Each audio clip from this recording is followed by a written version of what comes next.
Salut les gars, j'espère que vous allez bien. Aujourd'hui, je vais essayer de répondre à la question que tout le monde se pose. Est-ce qu'on a déjà trouvé notre top sur BTC et sur les alts ici? Est-ce qu'on va avoir le droit en fin de compte au bonheur d'avoir enfin nos alts qui pump? C'est vraiment la question que je vais essayer de répondre aujourd'hui. Donc on va regarder tout ça dans cette vidéo et on va commencer par le BTC. Donc objectivement, ce qu'on a fait ici, c'est pas ouf.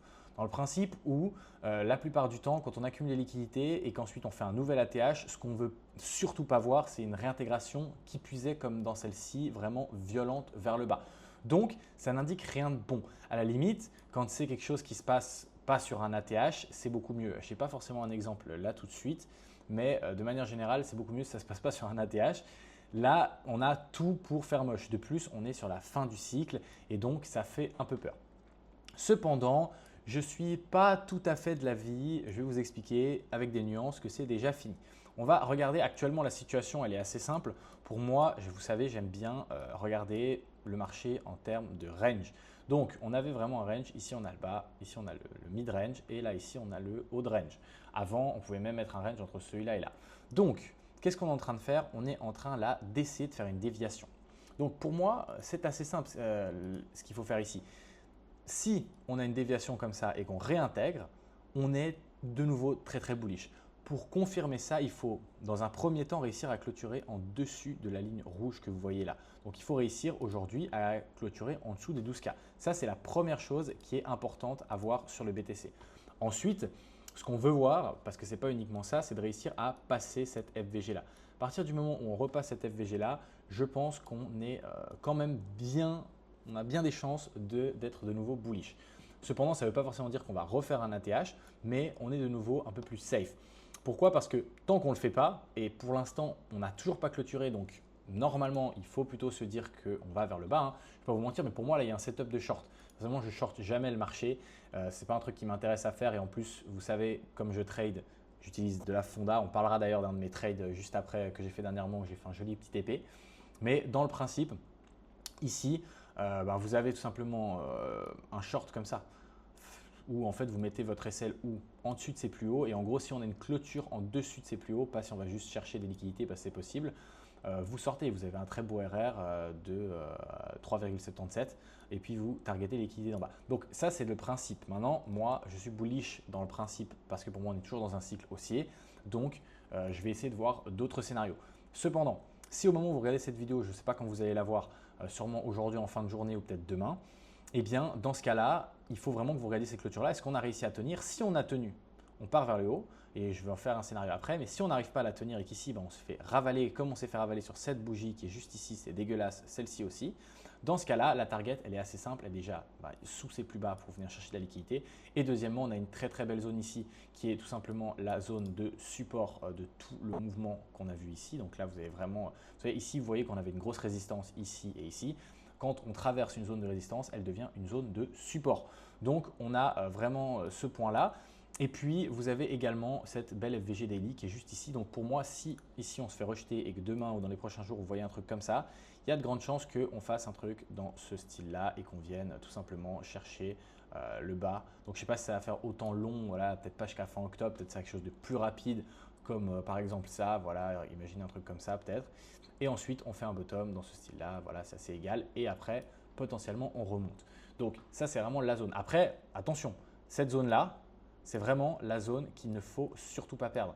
C'est-à-dire que ici, si on commence, au lieu de faire ça, que vous voyez qu'on fait un truc comme ça et qu'on reste là-dessous, là par contre c'est dégueulasse. Mais je pense vraiment pas que ça va arriver. Ça c'est vraiment le scénario baissier, donc je vais le mettre tout simplement en rouge où on va chercher la liquidité un peu plus bas. Par contre, si ici on a une clôture aujourd'hui déjà en dessus des 112K et que potentiellement dans les prochains jours on arrive à clôturer en dessus, voire en dessus de cette FVG là, dans ce cas-là, quel est le scénario? Il est assez simple, c'est tout simplement une reprise haussière dans ce style-là. Donc déjà première target le mid-range, donc cette zone-là, et ensuite si on arrive à la tenir, target le haut de range. Maintenant, qu'est-ce que moi j'espère pour la suite? Alors, franchement, je m'en fiche qu'on descende ici d'abord ou qu'on réintègre. Moi, je suis de toute façon en spot la plupart du temps, à part certains moments donnés où je fais des trades, mais de toute façon, j'ai pas de liquidation ou quoi que ce soit.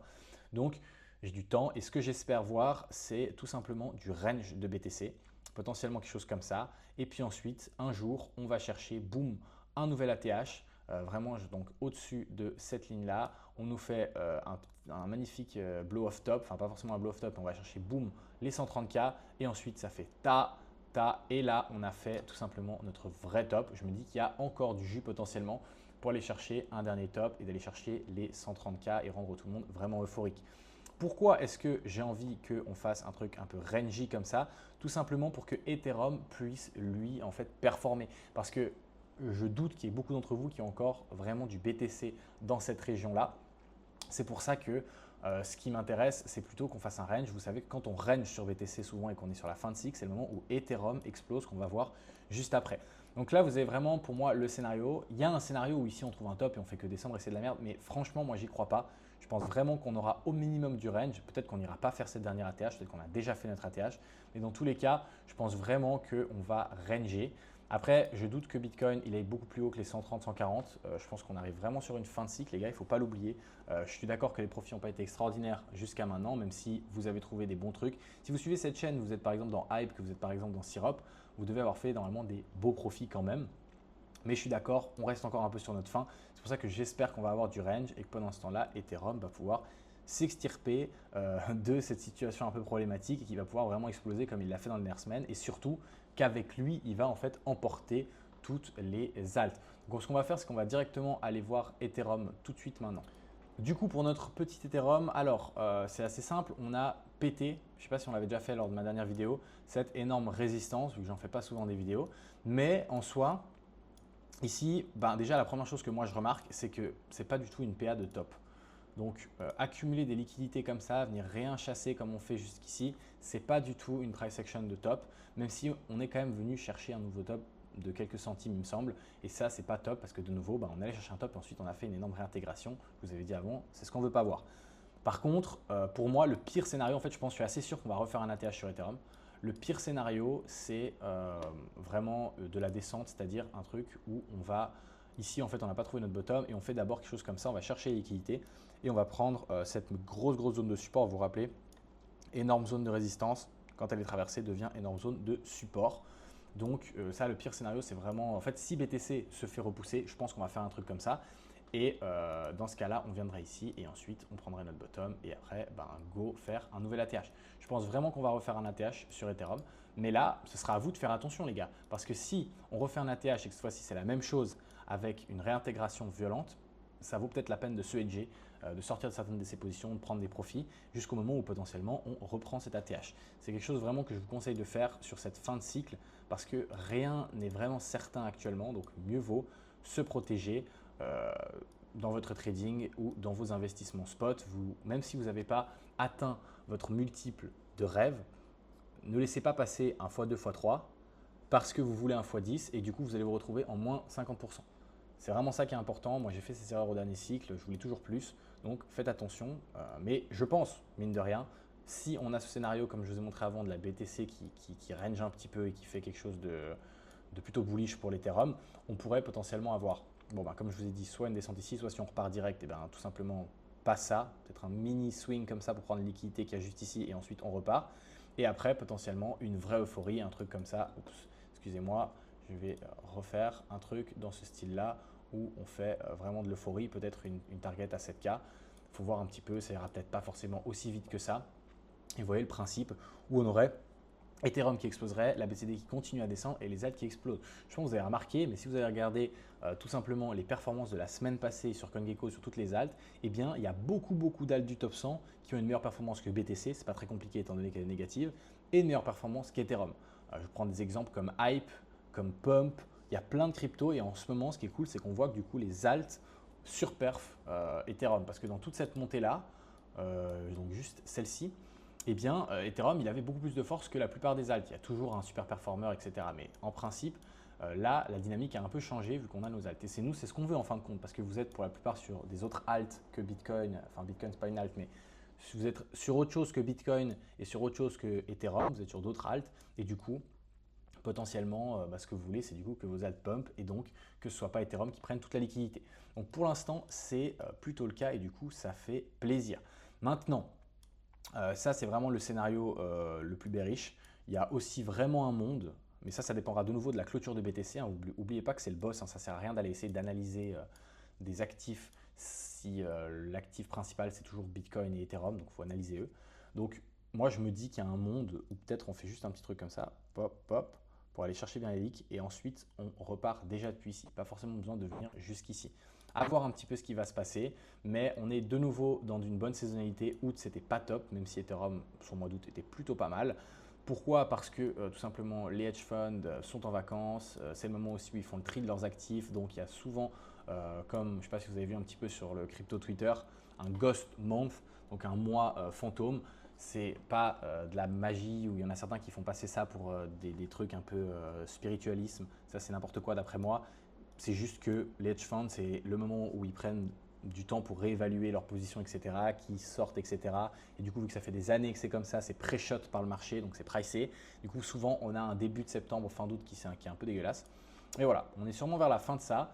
Donc je pense que c'est le moment de revenir à vos écrans, de vous reconcentrer sur le marché parce qu'il y a des chances qu'il y ait des belles opportunités, dont celle dont je vais vous parler juste maintenant, qui est le pump, un trade que j'ai réalisé durant les derniers jours, dernières semaines et qui m'a mis plutôt bien, donc on va en parler tout de suite. C'est un trade que j'ai pris sur MaxWin avec les membres de MaxWin et en soi on s'est mis plutôt bien, donc on a acheté à peu près, on a acheté je crois la première fois par ici, on a racheté un petit peu la baisse par ici par là et je crois que mon achat le meilleur c'est vraiment genre à 2,64, donc presque au bottom parfait. On a fait notre dernier achat et ensuite on a bien printé. Donc moi je vais vous expliquer déjà, vous vous rappelez que je ne fais pas uniquement de la TA. Cependant ici la TA était plutôt bonne. Mais je suis vraiment un défenseur qu'il faut mêler les deux. C'est-à-dire que si vous faites que de la TA, ben voilà, ça va pour moi, il y a peu de chances que vous ayez les meilleurs résultats. Pour optimiser ça, moi, qu'est-ce que j'essaie de faire? J'analyse le projet en lui-même. PumpFund, c'est quoi? C'est le token d'une des plus grosses plateformes de création de meme coin. Et ils font énormément d'argent. Vous avez déjà vu passer, je suppose, la machine à extract. Ils ont fait des millions et des millions et des millions en Solana. Et ensuite, eh bien, ils extractaient, ils sortaient de ça de Solana, ce qui faisait une pression vendeuse sur Solana. Bref, ce n'est pas le sujet. Ils ont lancé un token et ils font du buyback avec tout l'argent qu'ils gagnent. Du coup, ben, ça pour moi, c'est un des meilleurs trucs possibles parce que lorsqu'on a une bonne tokenomics plus un gros buyback, ben, qu'est-ce que c'était le dernier? C'était Hype. Hype, je vous en ai parlé depuis des mois et ça a tout simplement très très bien fonctionné parce que c'est un des meilleurs performeurs qui là d'ailleurs aujourd'hui est en train de faire de nouveau un ATH. Et bah, Pump, c'est un peu les mêmes configurations, c'est-à-dire qu'il y a une bonne tokenomics, beaucoup de buyback. C'est un projet qui a du sens parce qu'il y a beaucoup d'utilisation. Parce qu'à un moment donné, moi personnellement, j'aime pas trop les mêmes coins, mais ce n'est pas forcément à moi de juger. Le marché, il fait gagner beaucoup d'argent à ce protocole, donc il y a beaucoup d'utilisation, donc c'est utile. Et donc, c'était un placement très très intéressant. Donc, je suis sorti de ma position ici, même si j'avais marqué des TP différents. J'ai pris celui-là, et après je suis sorti l'autre jour par ici, par là, je crois. Je ne sais plus exactement.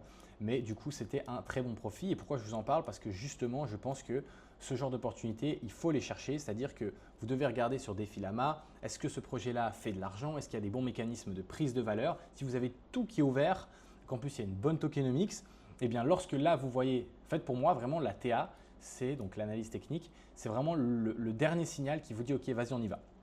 Et là ben, c'était super, franchement ça se voyait, moi quand je suis rentré dites-vous, ben, du coup c'était comme ça le marché. Si je fais un petit replay, on était par là quand je suis rentré je crois, ouais, par ici, par là. Vous regardez le marché comme ça, c'est super propre quoi. On a dumpé alors que tout le monde vous pensait que ça allait être bullish. Solana était en underperformance et il redevenait puissant à ce moment-là. Il y a tous les voyants qui sont ouverts, les gens disent que ça va aller à zéro, il y avait plein de mèmes dessus. On est en train, pendant qu'il y a tout le monde qui est en train de chier sur le projet, faire un truc qui ressemble à un bottom, c'est sûr que ce qui se passe à la suite, eh bien, c'est tout simplement une explosion haussière. Donc, tout simplement, bah, regardez ce qui s'est passé. On est monté et ensuite on a refait presque un ATH. Donc voilà un petit peu. Je voulais vous parler de ça pour vous expliquer. Je pense vraiment que c'est pour moi en tout cas la stratégie qui fonctionne et je vous encourage fortement lorsque vous tradez à analyser aussi fondamentalement le projet, de ne pas juste aveuglément investir sur quelque chose juste parce que vous voyez une belle charte. Évidemment, aussi n'oubliez pas de regarder toujours Ethereum et BTC parce que c'est les big boss. Donc, comme on a parlé au début, on verra bien un petit peu ce qui va se passer du coup pour notre petit BTC. Ça va être très très intéressant de regarder la clôture d'aujourd'hui et ensuite cette belle FVG. Qu'est-ce qu'on va en faire? Est-ce qu'on va réussir à la traverser et à l'utiliser comme support et ensuite potentiellement aller chercher de nouveau plus haut ou en tout cas de la force? Ou alors, est-ce qu'on va se faire rejeter là? C'est la question qu'il faut vous poser. Si on se fait rejeter passez plutôt en mode bearish jusqu'à cette zone-là. Et puis, si on ne se fait pas rejeter, remettez-vous en mode risk on, je pense, parce qu'il y a beaucoup d'argent à aller se faire dans une fin de cycle, n'oubliez pas.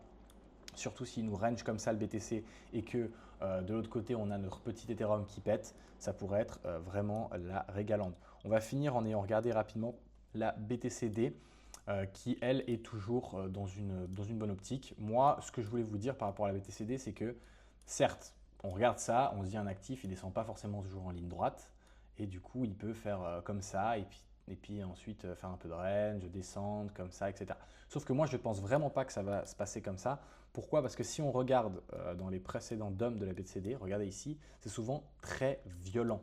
À chaque fois, c'était très fort. Ici, c'était très fort. Et donc, je ne vois pas pourquoi ici, ce ne serait pas très fort. Donc, pour moi, on peut avoir un petit peu du petit gribouillis comme on est en train de faire ici.